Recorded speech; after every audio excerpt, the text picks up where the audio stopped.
you participate with your trainees, or what do you call them? Like your affiliates? We can The call them our members. Yeah, we spend like I said, we have a couple. We have a communication director. Her name is McKinley. We have a acquisition director. His name is Zane. We're with our members every single week if they want it, right? So when they join in, we offer them all the services, the pro formas, the weekly calls, the videos. Again, we do an in person every year. Mhm.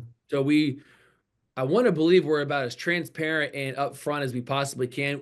I would say the biggest thing that I've discovered is unfortunately a lot of people, this isn't directed at everybody, but it's just reality. After about 4 weeks, some people are not trillionaires and then they kind of give up and they're like, well, how come I don't own like 25,000 square feet already of warehouse space? I mean, this doesn't make any sense. This doesn't work. This is a lie. This is a ripoff. And that's just kind of maybe just the way that things are today, where people just kind of want the fast and quick and get rich quick kind of scheme. Mhm. And real estate is not that, as you know, Raja. It's not get rich fast. It's buy something very precise, understand what you're owning, discover the relationship you have with your tenant and the banker, and then service debt and create cash flow through finding creative ways to increase rent.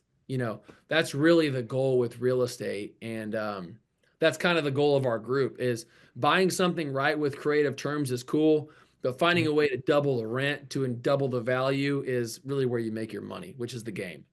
So that's what you buy, like properties with no tenants, and you bring tenants on the property, and then you increase price, Yeah, refinance the properties. yeah, that's a great question. So there's a couple of ways that we do it. I personally love a vacant building, and because most of the time these sellers just don't know what they have in vacancies. I mean, it's remarkable. Like I've got a tenant right now that's looking for space, and I'm like, man, if I could just find 20,000 feet, I'd make an extra $1 million just by finding a new building.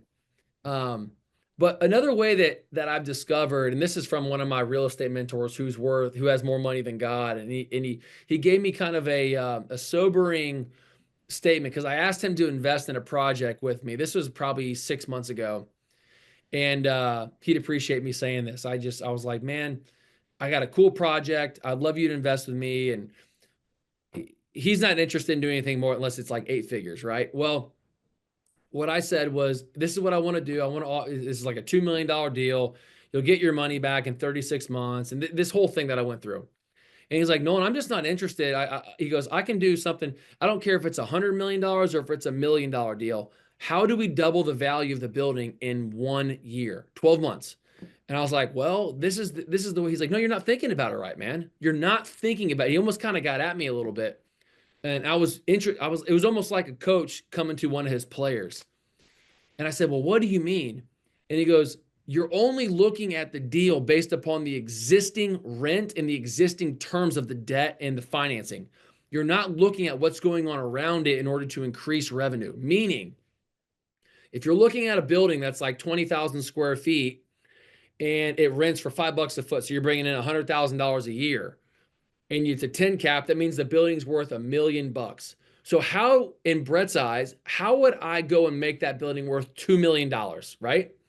Well, I either need to double the size of the space and rent it for the same amount of money, or what if I was looking around it and I found maybe some adjacent parcels that were vacant, and I could go create a huge laydown yard where I could go and increase the rents by another 10,000 a month. And then I've got the same amount of space, but I've just turned the rental income from 10,000 a month or $100,000 a year to $200,000 a year. The same building, because I went and looked around the site versus just where it was existing. I'm now looking around it, trying to get creative. I'm negotiating with the adjacent parcel owners, see if I can negotiate a ground lease, or even have a tenant that wants to move in. He's got maybe some type of a bush hog or some type of anything like a that wants to just take some trees down, use a laydown yard. I mean, who knows what that could look like in the form of increasing rents, refinance, or sell to somebody else. So that's the way that I'm now looking at facilities, is not just how it existingly sits, but what happens if I did X, Y, and Z around it? Or if this tenant left, what could I actually release the space for? Or because the terms of the debt and the purchase price are only a couple of variables. The true way of increasing value is by increasing the income, because you can only decrease the expenses down to zero. Like they can't go any less than that. The only way to truly increase value is by increasing the rent, by, finding out what's around it, and finding a solution that way. That's great. That's great.